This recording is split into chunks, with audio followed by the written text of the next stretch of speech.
আচ্ছা, এটা কাদের সাথে? ডিআইটি স্কোয়াডের সাথে সম্ভবত ফাইট।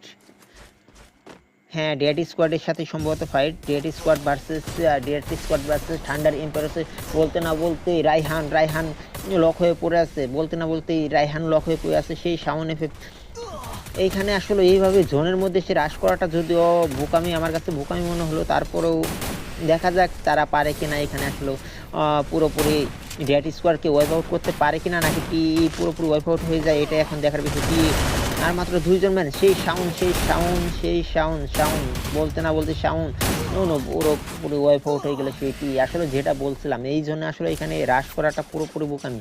এখন আমরা দেখবো টিএসি ভার্সেস ডিআইটি স্কোয়াড দেখার বিষয়। কোনো বলতে না বলতে কি আরও একজন ম্যান কি লক হয়ে পড়ে আসছে। টিএসি কি পারবে এখন বুইয়া নিতে, সেটা দেখার জন্য বলতে না বলতে হ্যাশট্যাগ ডিআইটি স্কোয়াড। অবশ্যই ডিআইট নাসির ভাই অবশ্যই কমেন্টে আপনার টিমকে সাপোর্ট করবেন। ডিআইটি স্কোয়াড বুইয়া। আমরা দ্বিতীয় ম্যাচ দেখতে পাচ্ছি ডিআইটি স্কোয়াড বুইয়া তুলে নিল অসাধারণ কিল পয়েন্টের মাধ্যমে। যারা ডিআইটি স্কোয়াডের সাপোর্টার আছেন অবশ্যই কমেন্টে জানান।